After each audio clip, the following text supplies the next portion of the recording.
too. I'd like to thank you. Well, it's me, and I made it. Monday it was touch and go.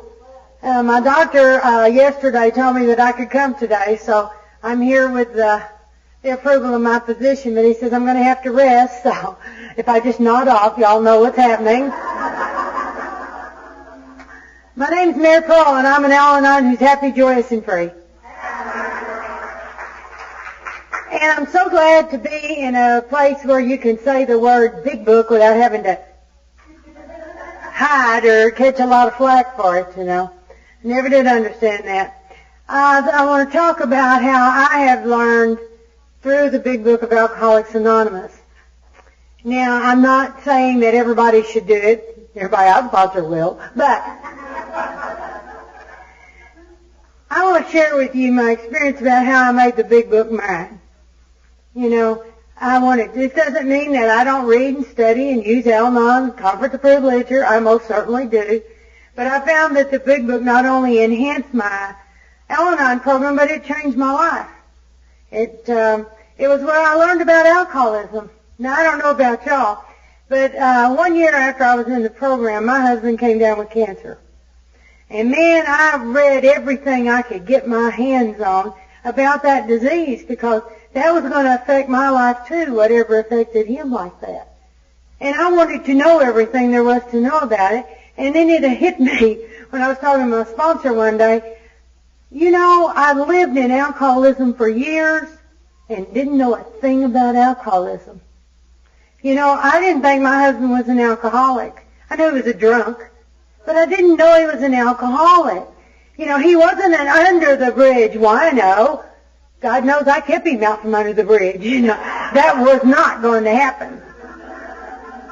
And I thought that, you know, like a lot of people have preconceived ideas of what an alcoholic's supposed to look like, or what the disease is supposed to be about, and I didn't have a clue. And I heard over and over and over that alcoholism is a family disease. Well, if alcoholism is a family disease, why wouldn't you study the textbook on alcoholism? Because obviously you have it too. You know, now I can remember the first time I read the big book and I thought, God, he needs to do this and this and this and this and this. And I think that's probably why some people are against, especially, you know, without a little guidance, someone reading the book. But just like everything else, I mean, who among us did not go to an open AA meeting hearing something go, and give them the old elbow, you know. It's like, did you get that? Did you get that? And I know I remember one of the first things that I saw in the big book that really turned me on, where it says, sobriety is not enough. I was like, that's it! You owe me more than just being sober. You owe me a lot, you know. And then I went on and I read a little further, and I found out there were some things that I was going to have to do too. But I received my first big book on my birthday over 23 years ago. And it was during this time that my sponsor's husband, who some of y'all have met over the years, as he's gone around with this other gentleman, and they have shared about the big book all over the world.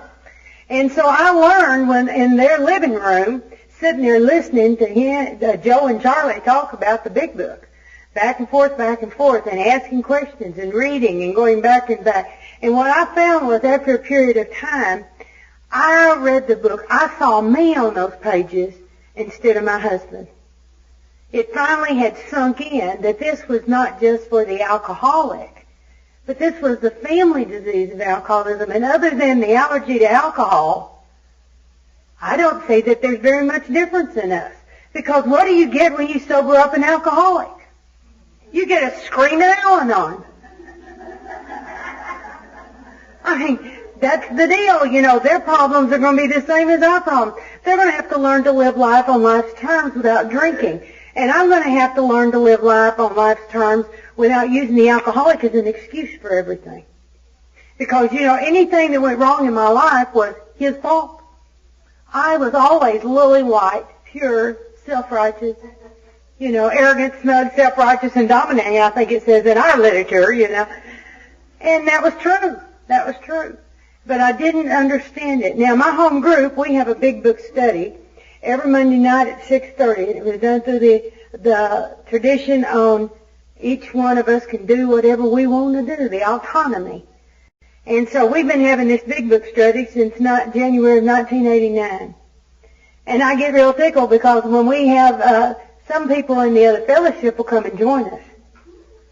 And when they come in there, it scares them. It scares them to go into a group of people who know more about the book than they do. You know. But then also we tell them from the get-go that in this meeting, you don't share as an alcoholic. You share from the Al-Anon standpoint. And so we don't share. We don't talk about the alcoholic. We read from the book, and then we go, now how do you relate to that? You know, what does that say to you? And when they try to get off on drinking, we say, hey, no drinking in here. We don't relate about drinking. Let's do thinking. You talk about drunk thinking, now we can go there.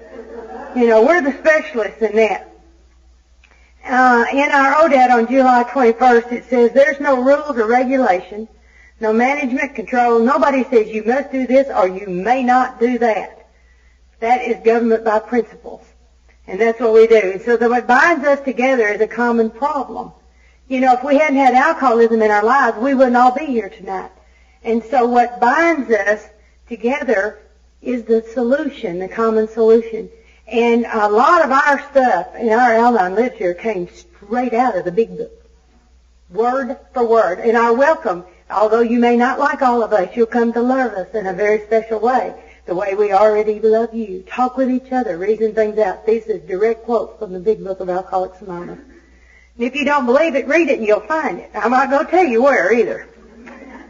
Now, to me, the people that I've met who are really against us doing this haven't studied it themselves or haven't done it from the standpoint of how do I relate to the book. How do I? And I love it. The book even addresses this. It says there's a principle which is a bar against all information, which is proof against all arguments, and which cannot fail to keep a man in everlasting ignorance. And that principle is contempt prior to investigation.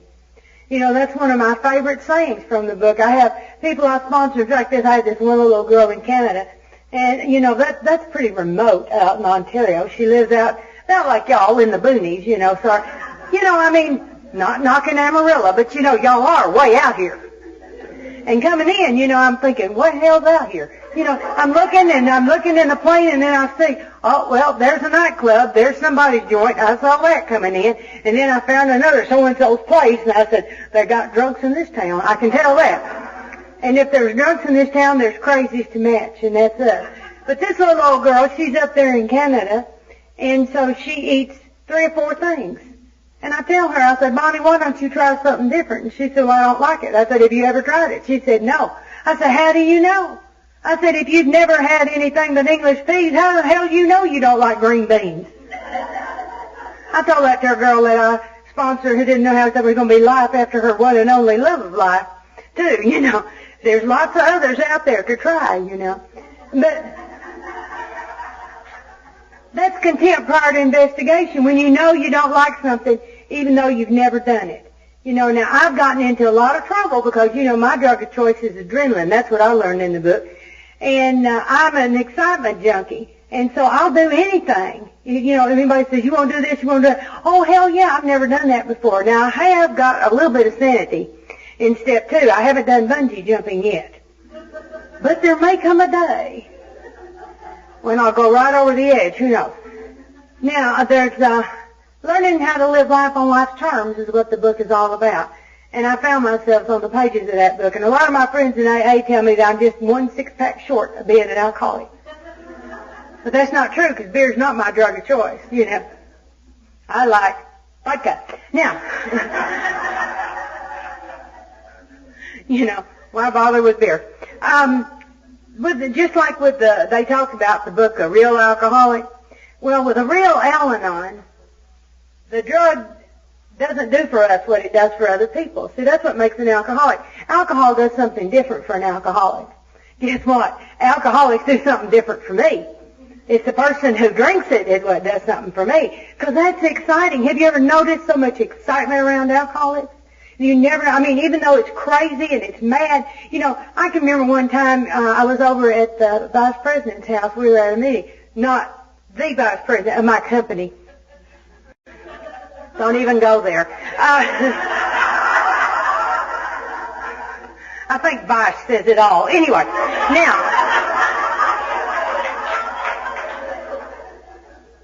and we were all enjoying ourselves, I thought, and then I missed him. You know how that happens when you're at a party and there's alcohol and you miss them? And then I heard this strange little muted sound, and I look around, and he's inside the fireplace. He's got his head up the chimney, and he's saying, there's all sorts of little spiders and things in here. And it's like, oh, God. But, you know, I wouldn't trade those times for anything, because that's when you have to be real creative, you know. That really gets your juices flowing, you know. You got to get them out of the fireplace where it doesn't look bad.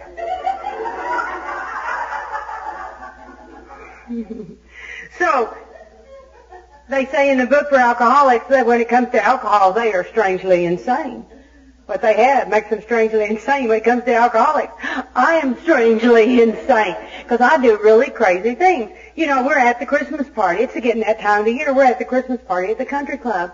And, of course, you know, I was okay when he was making lewd comments. I was okay when he was crawling around on the floor under the table. I was not okay when he was puking on a bush out in front of the country club. I mean, I was not okay. Now, everybody there might have missed that, except for the announcement. I can't believe you're out here puking on a bush! Now, you know, a sane person would have gone on, got in the car, and left. Instead of out there announcing for the entire of the country club parking lot that so-and-so is puking on a bush. So alcoholism is a family disease, and I've been affected. You can tell I am affected. And we adapted the 12 steps of Alcoholics Anonymous for our recovery. We changed only one word. In step 12 where it says alcoholics, we say others. That's all. One little word's all we changed. So we are affected by the same illness. And as far as, like I say, I'm concerned, I have the addictive personality. I'm obsessive compulsive. Is there ever too much of a good thing? I mean, really. You know, if it feels good, do it till you die on the spot, for God's sake. Don't stop when you're tired, you know. Wait till you can't function, you know, and they drag you out, you know. I love that. And I love the excitement in that. I love the tension. God knows you get attention when you're around a drunk. And I loved being needed. That's some of the things that caused me from the disease of alcoholism.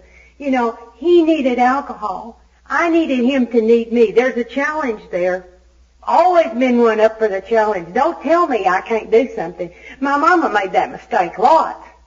Got in a lot of trouble. All her fault. If she hadn't have said, don't do that, I wouldn't have had to do it. You know, I wouldn't have had to do a lot of that. I remember one time we lived by the Arkansas River. And Mama said, don't go out and play on the sandbar down at the river. Well, you know, there's little pockets of water around the sandbar that are very, very deep, and there's a tremendous current, and they won't let you swim in the river because people drown all the time. But, you know, when you're a child and you're crazy, you're bulletproof, you know. And I hadn't even thought about going down to the sandbar. But once Mother suggested that, I could hear it calling to me, you know. Mary Pearl, Mary Pearl. And so I got with a bunch of the boys in the neighborhood, and we went down to the sandbar. And it was wonderful down there. I mean, they had these little trees, we called them saplings, and you could pull and get 2 or 3 kids pull a tree over, and you get in the top of it, and they let it go. And you just slingshot. I mean, it's like almost like Peter Pan for about 3 seconds. You don't fly long. And there's always a crash landing, but damn, it's fun. And I broke my leg. And I told them I can't have a broke leg. Not on the sandbar. So they drugged my body. Now this was very painful. It just shows you the length that I'm willing to go in pain. I'm 14 years old, and I'm willing to suffer all this pain. The physical pain of being drugged 1/4 mile and put under a tree. And then they went and told Mom I fell out of the tree. Because see, it's acceptable to fall out of the tree in your backyard, not on the sandbar. you know. So, it just shows you, there's a little insanity running in here. Okay. And I also have this need to manage and control my environment. I need everything around me to be in its place and everything to have a place, and I need all these little things going the way I want them to go so that I don't have to deal with my fears. I don't have to deal with my feelings when I can control the environment around me. Well, we all know we're powerless, so you can see I'm going to have problems right off, because I'm not going to be able to do that. But I never knew these were things that were wrong with me. I didn't have a clue there was anything wrong with the way I thought, the way I acted. Well, later on, you get thrown in jail. That's a pretty good indicator something's going wrong. But I'm saying for the most part, it was such a good plan. We make plans and God gets hysterical. He's going, they're planning again. But see, that's where the alcohol, we find, is only a symptom of the disease for the alcoholic. See, I thought if alcohol were removed from my husband, then I would be okay. Now, today that doesn't make any more sense than I have a headache, would you take my aspirin? But that was how I lived, and I lived for years thinking if he had quit drinking, then I would be okay, because I did lots of crazy things. All he did was drink. JD's pretty much a quiet little individual just over there drinking himself into oblivion, and I could not allow that to happen, because if I allowed that to happen, he would get out of control. In other words, he wasn't doing what I told him to do. And I had to stop that. I had to manage that. And I did a lot of things trying to manage the disease of alcoholism. Lots of little crazy things. But the book tells us that we have to have, if we're going to get past this, if we're going to get out of the disease, we're going to have a complete, an entire psychic change. Now, how does that come about? And why do you even need it? See, I didn't need it. He was the one that needed to change. Well, he changed. Guess what? It didn't help me. Now, that's not to say that our home life, we didn't have to worry about, the hit and run episodes. We didn't have to worry about the sheriff or the attorney general people knocking on the front door so much anymore. But the feelings that I had on the inside, the fears, the frustration, the rage that I had on the inside, it did not help for him to get sober. So I was going to have some help too. And the book tells us that there's very little hope for doing things differently without a psychic change. You just can't do it without that change. And I was going to need more than human power. And that's what the book gives us. It tells us that our life's out of control. Our life's unmanageable. And no human power can do this for us. And that's my power, your power, no human power. But God could and would if he were sought. And I didn't like God. That was one of the things I had a lot of problems with when I first came into Al-Anon. I did not want to say the Lord's Prayer. I did not want to talk about God. I didn't like God. God didn't like me. He'd leave me alone. I'll leave him alone. That was sort of how it was.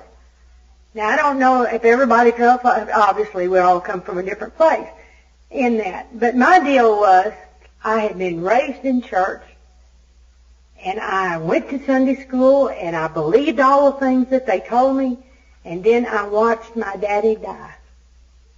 46 years ago yesterday, I watched my daddy die of a heart attack. And I knew that if God loved me, really loved me, like in the little song we always sing, Jesus loves me. Well, he didn't love me because he took the one person in the world that I could depend on, that I knew loved me, that I knew cared about me. I knew my mother did not like me, much less loved me. It was pretty obvious, And to me it was, as a child, because I could not get my mother's approval, and approval meant love to me as a child. And so when I couldn't get approval, I did everything I could then to get disapproval, because I'll get attention whether I get approval or not. And so I turned my back on any type of spiritual belief or training at the age of 12. And then as I went along my life, it's not that I didn't believe there was God. I just believed that I was one of those that God says she ain't going to make it. And so I'm not going to make it anyway, so I might as well do whatever the hell I want to now. And that was my attitude about it. And I just didn't, and every time something really bad I thought happened to me, I knew it was God getting me. See, it just proved that bad opinion I had of myself. Now, the book says that each person has to make their own diagnosis as to whether they're an alcoholic or an Al-Anon. You know, that's the reason we even tell people when they come to our meetings, come at least 6 times for you to decide whether you believe that you want to do this. See, it's really a self-diagnosis thing. And the common symptoms, you know, is that we need to control our environment. And that's because most of us live in self-centered fear. Self-centered fear. Trying to keep it all together. Straighten up. What are people going to think? You know, that self-centered fear. What are people going to think about me when they see you out there puking on the bush? Forget about what people think when they hear me screaming. Because I'm not focusing on me. I'm focusing on you, you know. There was, my sister did not understand the disease of alcoholism either. And the irony to this is, our grandfather died with wet brain from alcoholism. Grandma died of cirrhosis of the liver from alcoholism. My favorite uncle was shot in bed with another man's wife. He was drunk at the time. Loved him. And I had 2 aunts that were practicing. My mother was the only one in her family that did not drink. And she said she carried the bad seed. She was terrified of alcoholism because her father had physically, emotionally, and sexually abused her. And so she knew all these horror things about alcoholism, you know.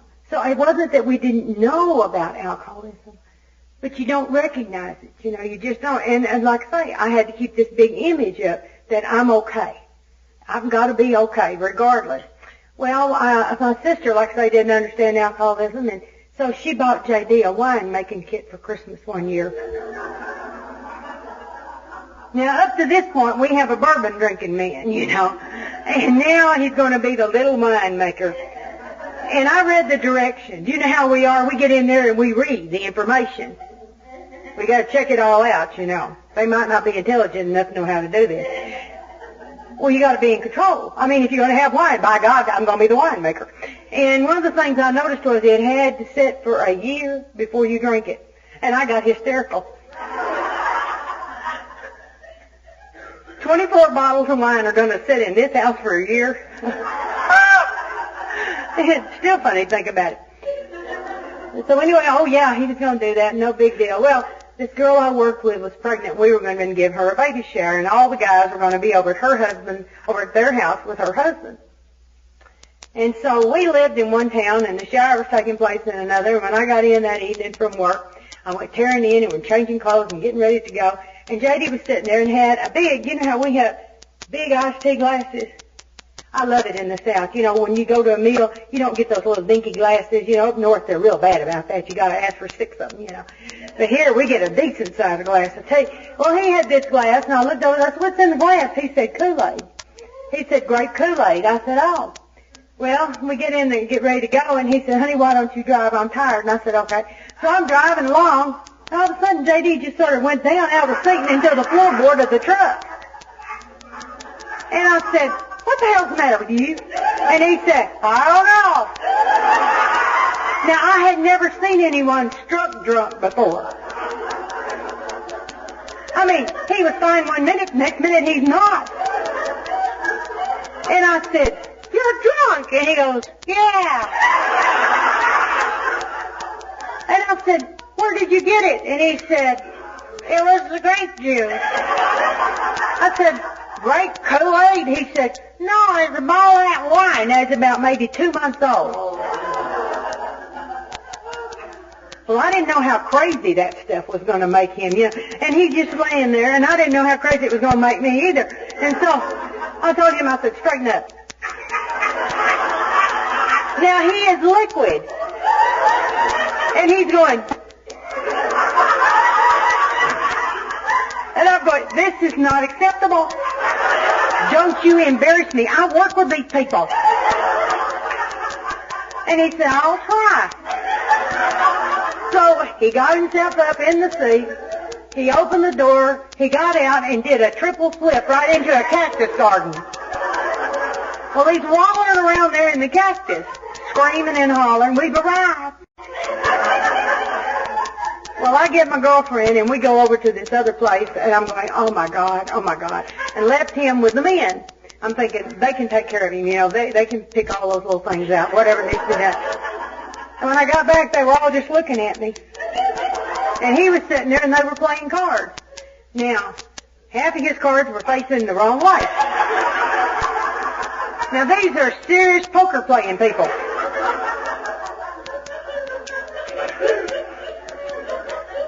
And I said to them, I said, "What happened?" They said, "He is so drunk."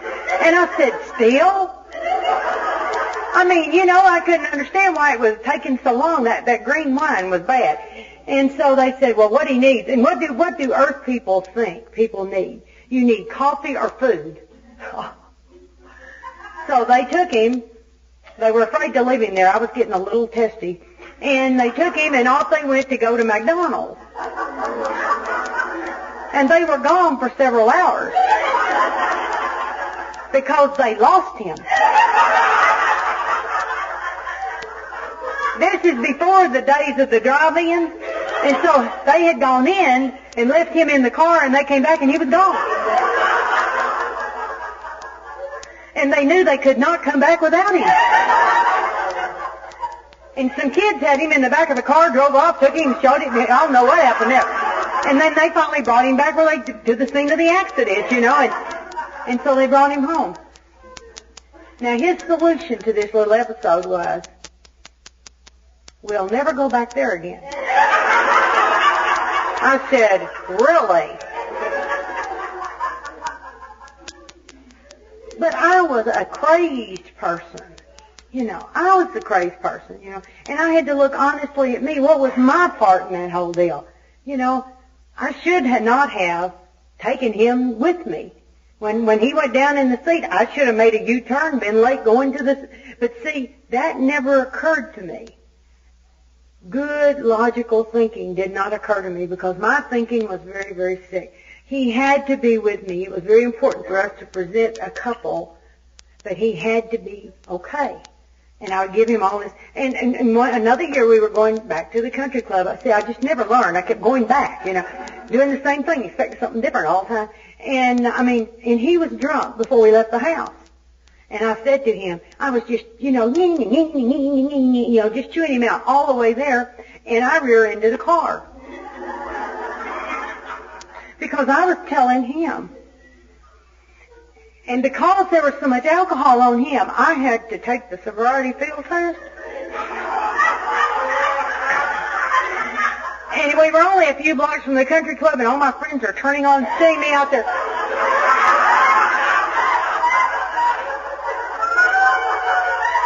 Just awful.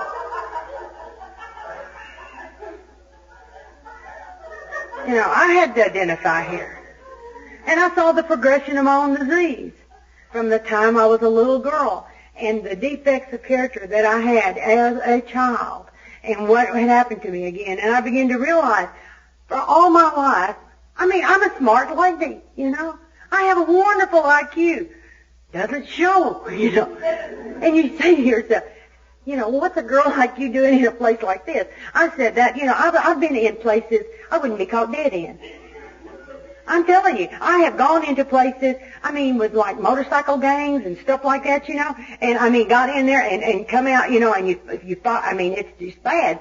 And it's like, I wasn't raised to be like this. What has happened here? What is happening here, That self-knowledge wasn't much help to me. Because I knew a lot of things, but I couldn't seem not to do it. It's like, if he gets drunk, I'm going to be crazy. Now, I know that. And it's like when he would come home, there was a lot of violence in our home. Not from him, from me. Because, you see, my little boy had gone out and done what I told him not to, so you got to whip his ass when he comes home. It's just that simple. And I hated how I felt about me when I'd do things like that. And I'd say, I'm not going to fight. I don't care what he says. I'm not going to fight. And he'd come home. And the door would open. My mouth would too, And then he'd look over at me. And I'd say to myself, I'm not going to fight, I'm not going to fight, I'm not going to fight, I'm not going to fight. I know this doesn't work, I'm not going to fight. He'd say, hey, bitch, what's happening?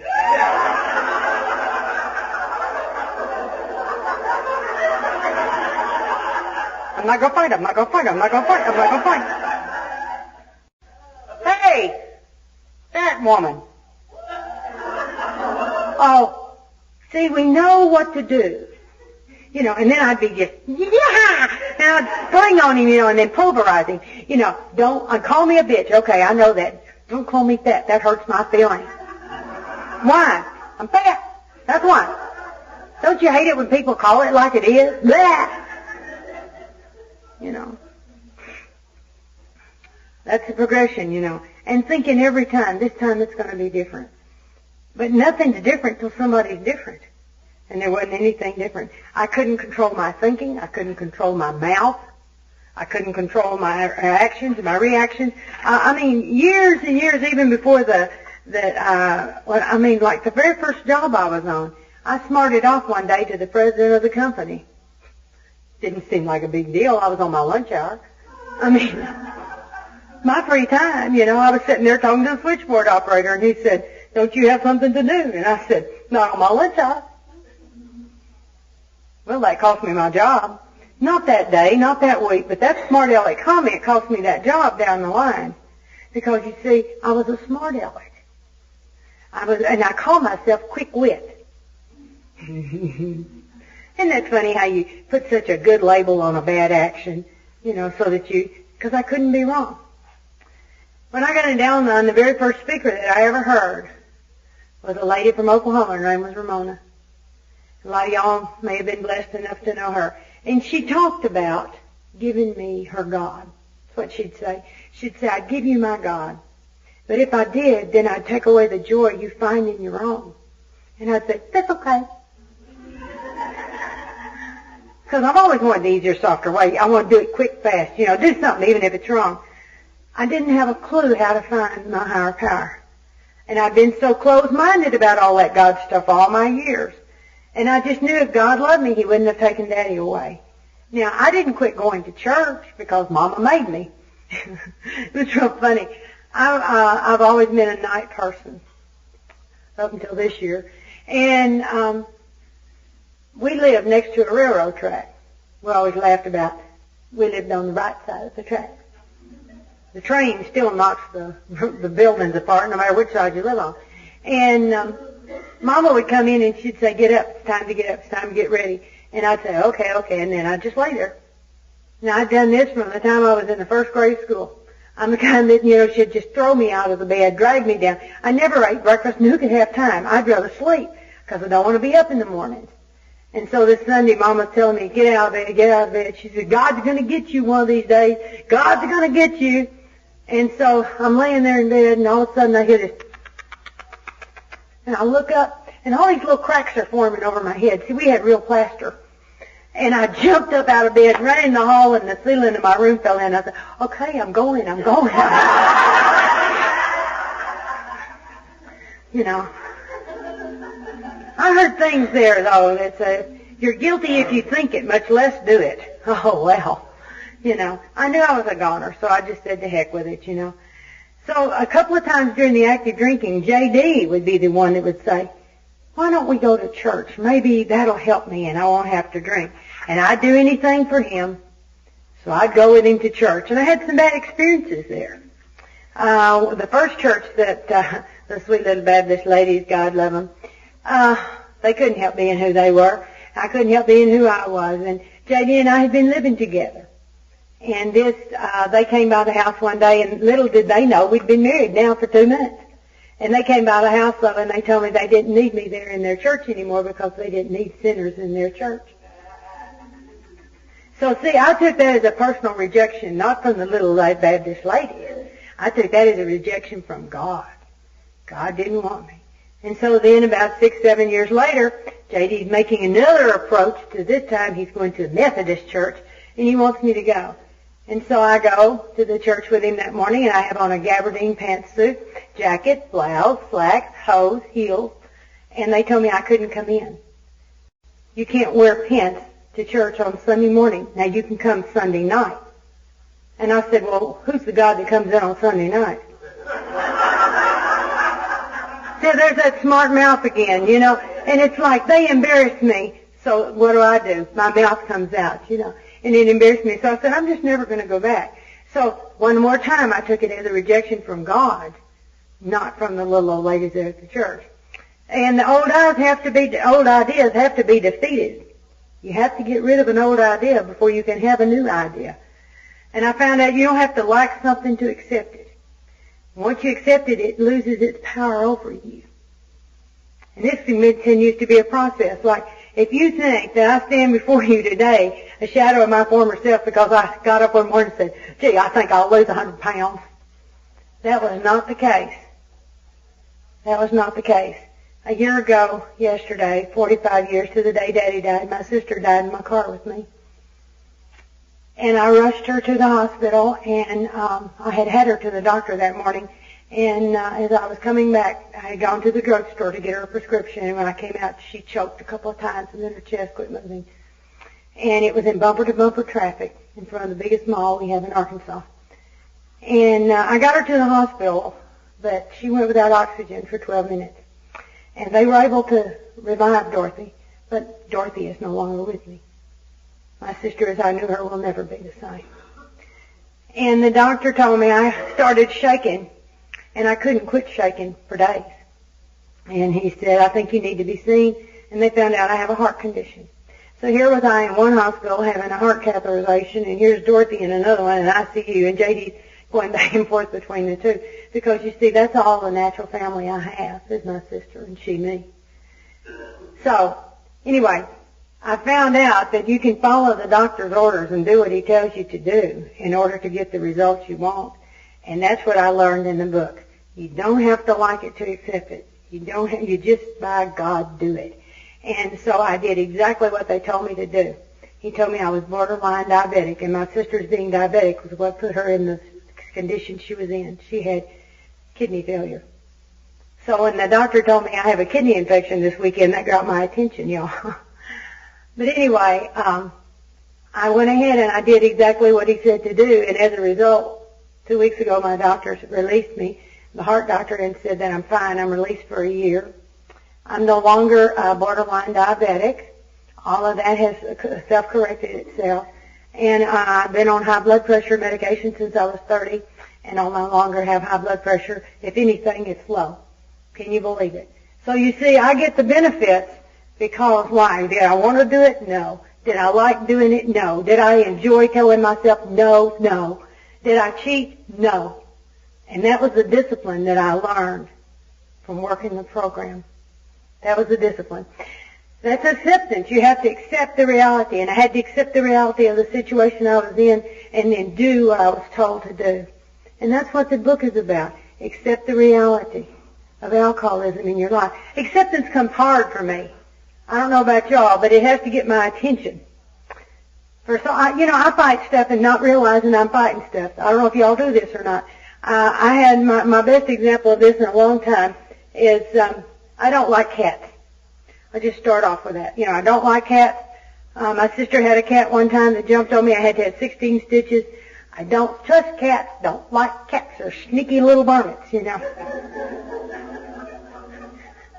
Dog at least will bark, before he attacks. But a cat just gets you. And I planted this beautiful flower bed. I worked on it. You know how we are. We never do anything a little bit.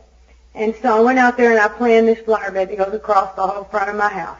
And it's a free-form flower bed. And I went to the quarry and I got my rocks, one at a time, picking them out so they all be the same size. I got these New Mexico White River rocks. And I got all these wonderful rocks, and I lined them up in this little free-form out there across the quarry because I had made me a template so I'd know exactly where I'd have one rock too many and not one rock too few. And so I've got all my rocks lined up. Took an entire day. Not that I'm a perfectionist or anything. Went back home and I put those in. I put big elephant ears across the front of the house, and then around this border I put hostas. A variegated hosta, a plain. A variegated, a plain, Now they're all perfect. And in between, there's 15 foot.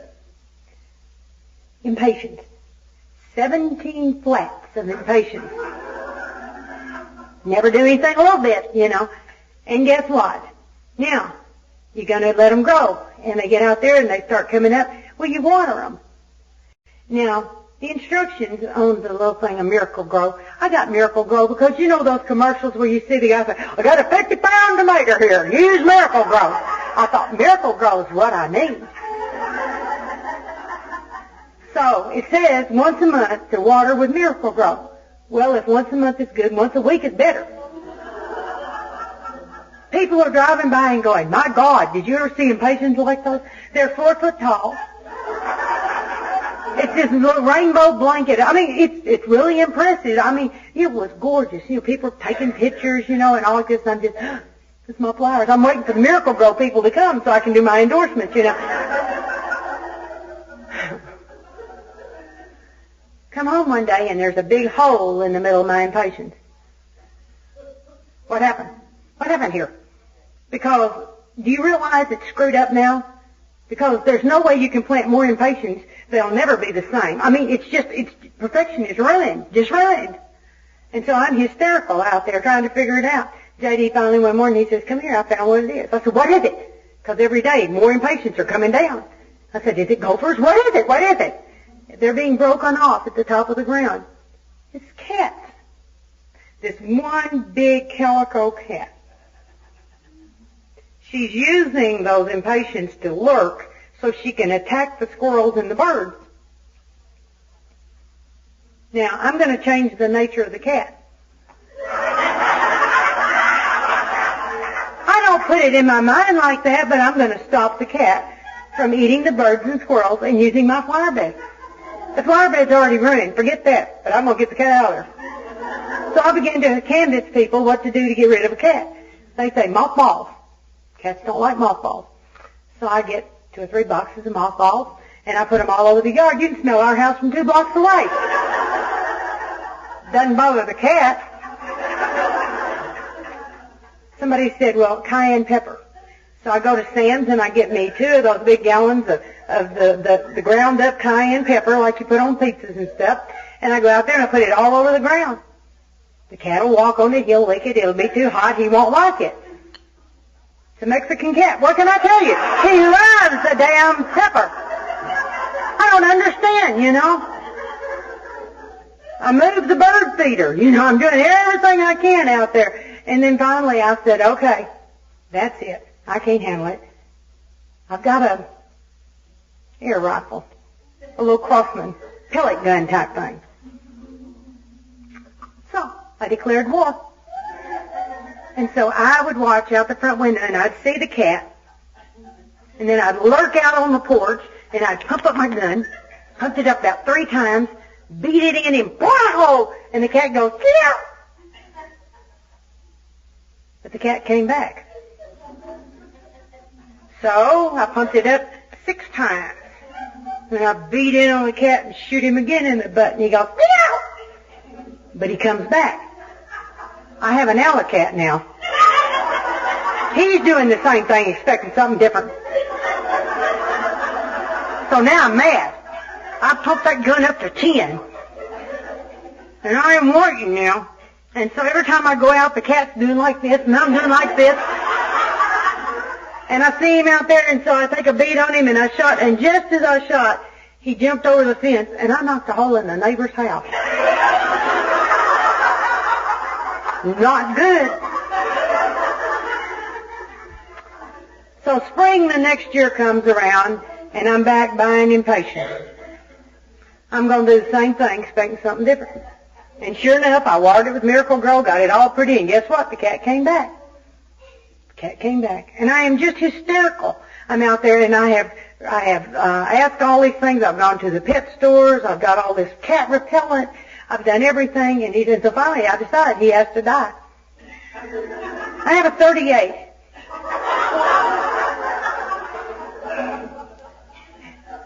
So what I do is I'm sitting there and I'm thinking about it, and I wrote this friend of mine on the internet and was telling him about what I was going to do, and he said, let me share a little experience with you.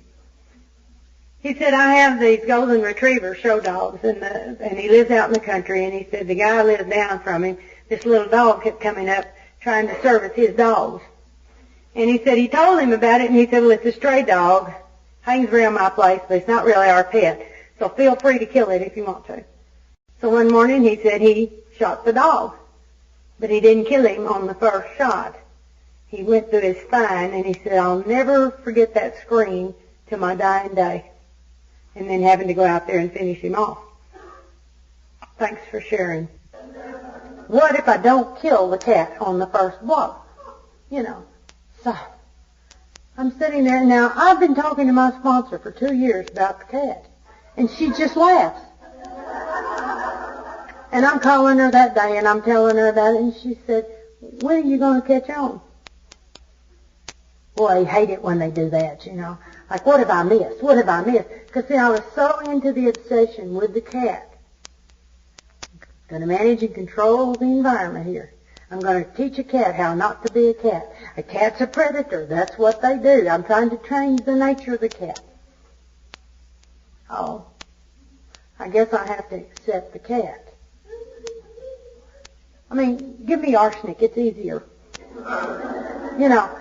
And so I say to myself, okay, if I have to accept the cat, I'll accept the cat. I'll accept the cat. I'll accept the cat. So I walk down on the porch, and the cat's like this, and I scream, welcome to my yard, FC. You can be my yard cat. Eat the birds, eat the squirrels. Who gives a damn? Welcome. Make my home your home. And I turned around and went back in the house. I said, I'm going to puke. And J.D. is just dying laughing. He said, that is hysterical. And I said, well, I've been taught that you need to accept it to the point you wouldn't change it if you could. So I'm taking the action. I don't want to do it, but I'm taking the action. I give up. I'm throwing in the towel. I'll accept the cat. Next morning I get up, I'm doing my readings, my meditation. I happen to look out the front window. One of my squirrels is eating a limb off of my Japanese bonsai. You know, they have very few little limbs. And I mean, oh my God, I went tearing out the door, screaming down the steps, going, where the hell's my cat? Where is my cat? When you need the cat, where the hell is he? Eat this squirrel! Eat this squirrel! Bad squirrel! And I'm standing there and I'm stomping at him and telling him, get away from my tree. And I'm looking around and this guy is driving by going. And I'm thinking, what is your problem? And I happen to look down and I'm out there in my underwear.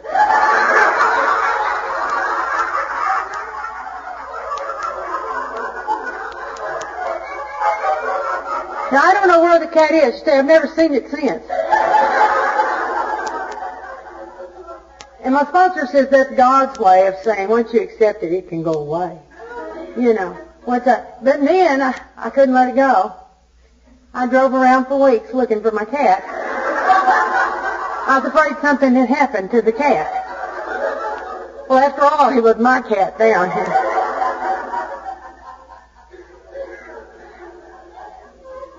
In the book, it told me 3 things. It defined my problem. What's my problem? I'm powerless over people, places, and things, especially an alcoholic.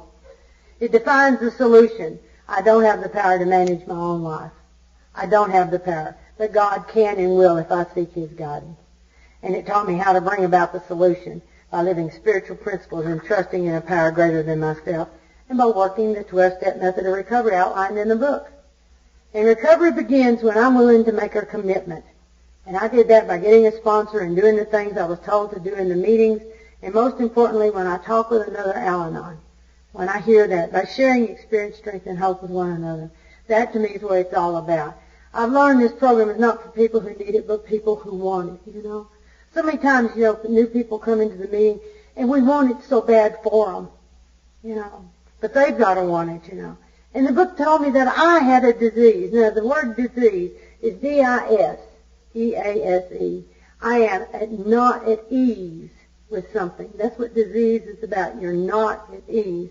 And it's a condition that separates people. And a family disease does that.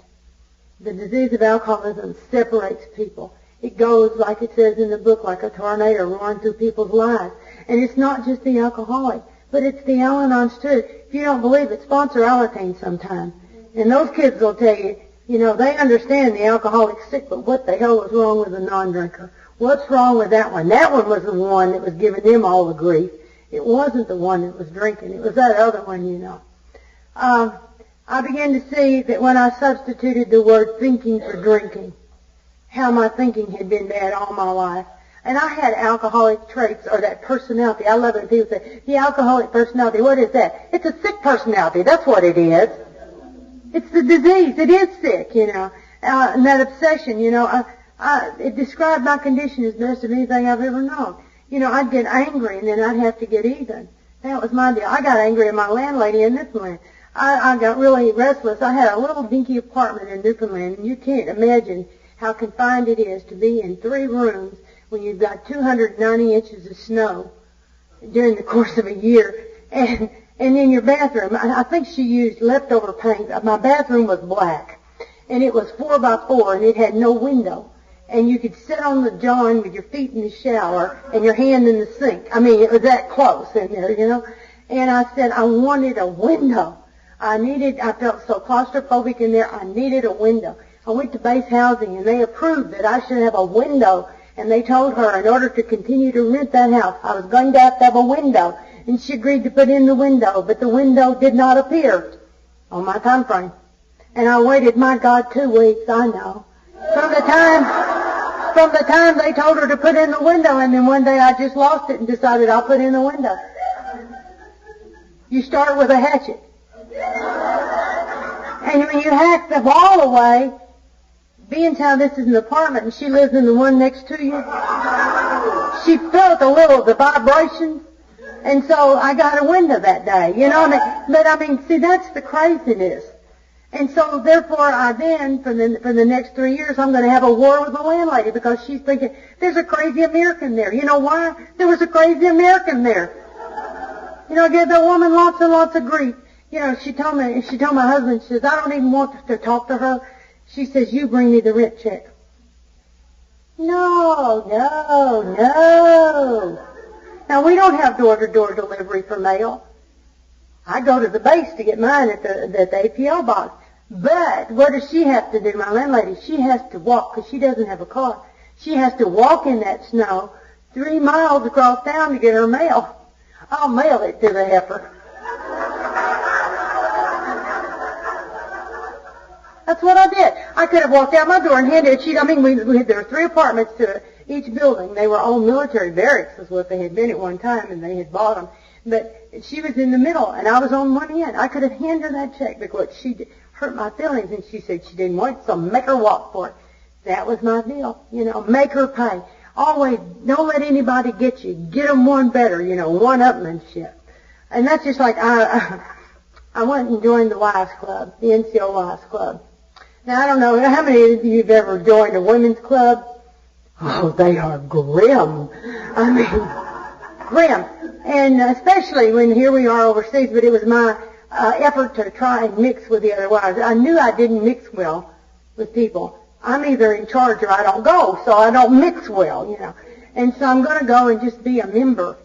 And we would sit there, and of course all these people had children. And I had found out the year before that I was sterile, and I wasn't going to have children. And I didn't deal with those feelings. What feeling? I had a great feeling of loss, and I felt very inadequate as a woman. I had a lot of bad feelings about that, but I just didn't. I honor those feelings. And so what I determined was I didn't like you that had kids, because look at your kids, you know. And today that could be a really good excuse for birth control. I've seen a lot of kids that would make poster children for birth control, but, you know, but it wasn't so bad back in the early 60s like that. And so here I was, and I went to the club, and I don't think people pay attention when they talk about their kids at what other people say. All they want to do is tell you about theirs, because everybody was sharing about their kids. Well, I had a dog at home, and so I began to talk about Chris like he was a person. And they would say, you know, I've had so much trouble with this kid, and he's just now beginning. I said, I cannot remember when he didn't walk.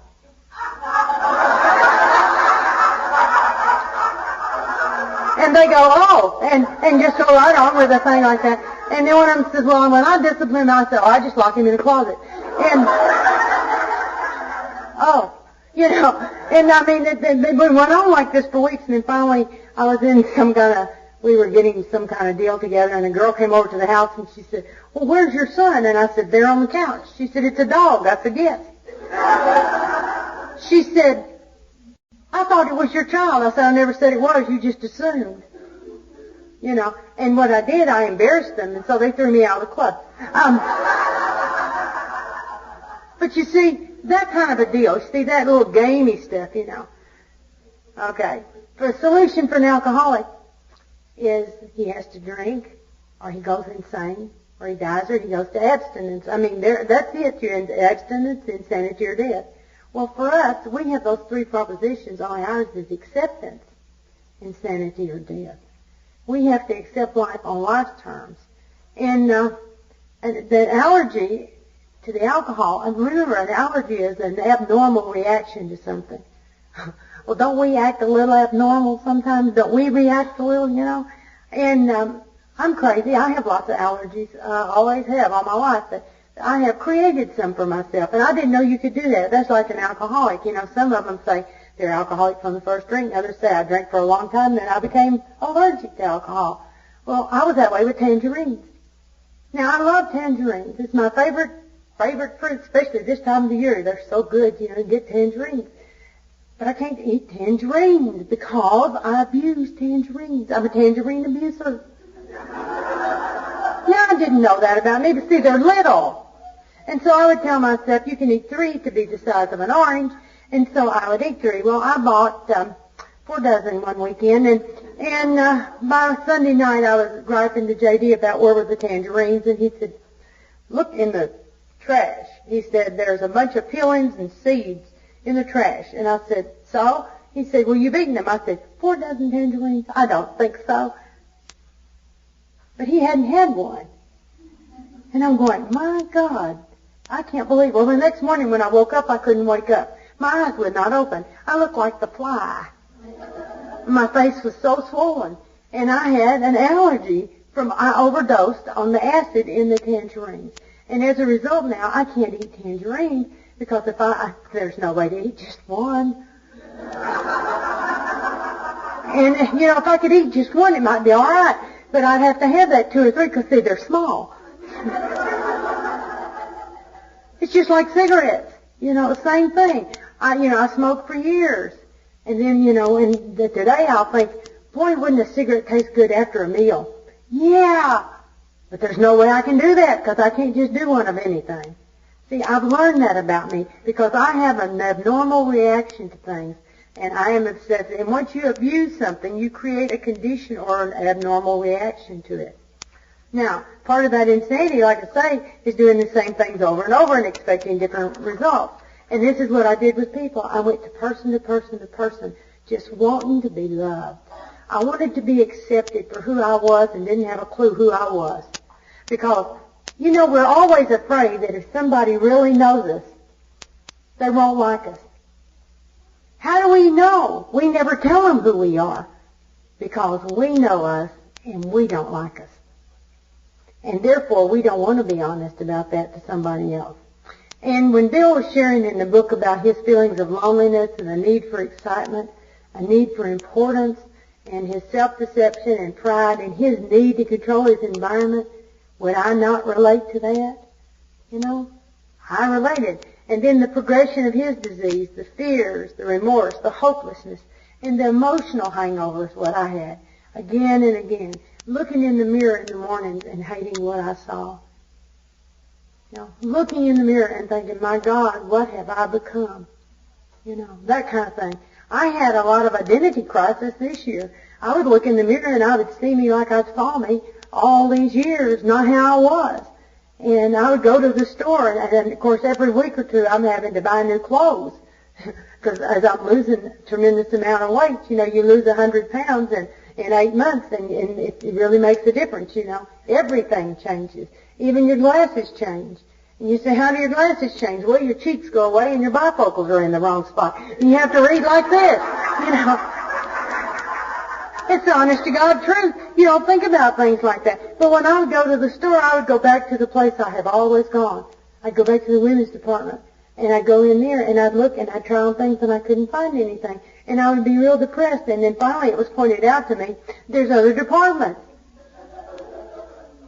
Oh, well, you see, I had always told myself, you can't fit in those departments. There's no need to go there. See, those old ideas, it's hard to break those old ideas, And the will is amazingly strong when it comes to managing, controlling, and denial. That's where we seem to use our will the most, and that's where it's the least effective. But I can't think of anything that describes Al-Anon more than what I've just told you. And yet that's the definition, that they have in there for an alcoholic. But I saw lots of hope in Bill's story as well, especially when he said there was scarcely any form of trouble and misery which has not been overcome by some one of us. That's just like, I'm not the only person in the world that's had a heart condition. I'm not the only person. And believe it or not, I even found on the internet, there's a lot of people who have this anoxic brain damage, like my sister has. And I have been able to communicate with these people to get a little handle on how to deal with my feelings, because life continues to happen. I thought that for a long time that when you came in and you worked a program, you got bulletproof, and that life wouldn't happen. And if you did good things, and if you tried really hard, and if you loved God and all like that, the bad things wouldn't happen to you. And I found that's not necessarily the case, because bad things happen to good people, just like good things happen to bad people. Damn it.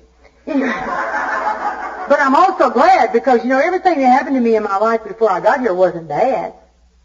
I had some good things that happened to me along the way, too. But life still happens. It's like I say, we'd only been in the program a year, and J.D. got cancer, and then his mom died. I had went through an ordeal with my mother for years, an ongoing thing with my mother, and then my sister had heart disease in 1995, and her diabetes was a problem, and then all of a sudden, look what happened to her a year ago yesterday. Who would have known? I sent my Christmas letter out on the Monday after Thanksgiving. And the very next day, my whole world changed. The whole world as I knew it. The only thing that didn't change was Al-Anon and the program. That was the only thing, and my God, those were the only things. And thank God I had something that didn't change. I can't tell you how terrifying it is when everything changes. And then as the year progressed, it was the year of loss, because I lost my 2 dogs, my 2 babies, one's 16, one's 16 and a half. These were my kids. This has been extremely difficult, and it's been very difficult watching J.D. grieve and go through that grief. And I grieved over losing me. It's like, will I still be me? I look in the mirror and go, God, you're old, and it's like, well, yeah, the lines and the wrinkles and everything's showing out. I remember Connie Stevens said one time, the secret of not getting old is stay plump.